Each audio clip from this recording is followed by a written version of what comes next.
For Knicks fans, it's blue and orange everything. The Knicks just completed one of the best weekends of Knicks playoff basketball in over a decade after they won 2 games at the world's most famous arena on Sunday.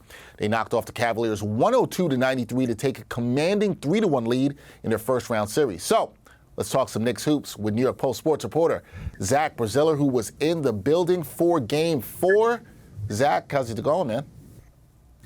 Good. I think the Knicks are going to win the series. I thought today was really the deciding factor. I felt if they won today, they were going to win the series in 6.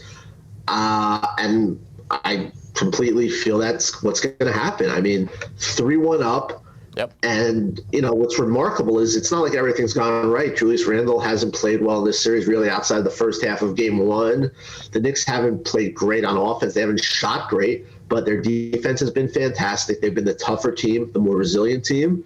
And, look, they deserve to be up 3-1 at this point. No, they absolutely have. So let's talk about it, Zach, because this was a game where the Knicks looked like they were in control at halftime. But the Cavs, they rallied to take the lead in the third quarter. However, the Knicks closed the third quarter strong, and they looked like the better team in the fourth.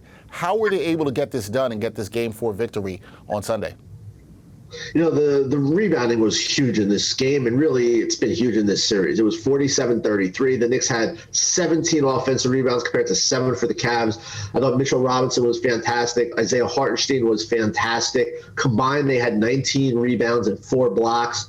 And, you came in this series, and there was a lot of talk about the 2 Cavs big men, Evan Mobley and Jarrett Allen. And look, Robinson and Hartenstein have been better than them, basically in every game except for Game 2. That, to me, has been kind of an underlooked storyline as the Knicks have forged ahead here. And then the other issue is the Cavs' 2 stars have not played well together outside of Game 2. Mitchell was really bad today, 5 of 18, although Garland played very well. Game 3, obviously, Garland was really bad. Game 1, Garland wasn't very good. The only game the Cavs won, Game 2, was the only game that Garland and Mitchell both played well. Josh Hart was on Mitchell most of this game with Quentin Grimes out. He did a fantastic job. Mitchell just, really was never in a rhythm. He didn't hit a 3-pointer today. The Knicks have done a fantastic job. Over the last 3 games, he's averaging 16.6 points. This is a guy that averaged over 30 a game in 4 games against the Knicks. He averaged over 28 a game during the regular season. He was a legit superstar this year, not all-star, superstar. And the Knicks have absolutely shut him down in these 2 games in New York. It's a credit to the Knicks defense, as you've talked about many times, just how good the Knicks defense has been in this series. I want to talk to you about this because this has been a topic among Knicks fans throughout the season. That's head coach Tom Thibodeau. Now, he closed this game with a lineup of Jalen Brunson, Josh Hart, RJ Barrett, Obi Toppin, and Isaiah Hartenstein that outscored the Cavs 12-3 in a 3-minute span in the fourth. Now, Tibbs stayed with that lineup, most notably closing with Toppin over Julius Randle. You know this, Zach. Tibbs has been criticized in the past for not being flexible with his lineups or playing young guys. So I got to ask this. Are we witnessing more of an evolution from head coach Tom Thibodeau as a coach of the New York Knicks? Are we seeing a change in him here? I mean, I think we've really seen an evolution of him all year. There's this thought that he's rigid, that he's just, all about defense. And he's like he said this a million times. He cares about winning. The Knicks had the number four offense in the league this year. Tom Thibodeau is their coach. Let's not forget that. He has gone with his young guys, heavy minutes, Grimes, Quickly, Barrett, Robinson. And then today, he does the right thing, and he sticks with the 5 that's giving him the best chance to win. Yeah, I think he's done an absolutely fantastic job. And, his detractors, to me, are going to need to be quiet because 2 out of 3 years of the playoffs, they're going to win this series, I expect. They're going to be in the second round. He's the Knicks' best coach is Jeff Van Gundy. I don't even think there's a question about it. Yeah, I think there's no doubt about that. Not a lot to say. And you got to at least give credit with Tibbs for what he did today, going with the hot hand and the guys that are getting it done down the stretch. Now, I think there's a lot to like about what you saw from the Knicks this weekend, obviously winning 2 games at the Garden. RJ Barrett bounced back after 2 rough games to start this series. Josh Hart, he did a little bit of everything, Zach, in both of these home victories. And the Knicks defense, as you talked about, was stout at home. So what impressed you the most from the Knicks' performances in games 3 and 4? I was most impressed by RJ Barrett.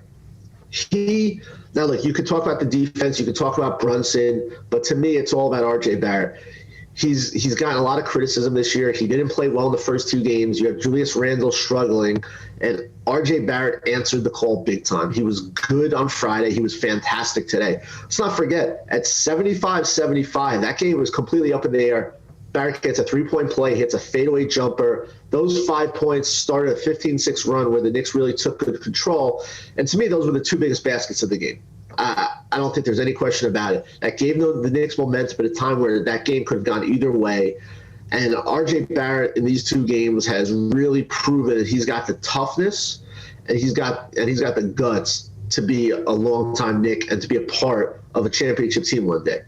We all know he has shortcomings. He's not a good 3-point shooter.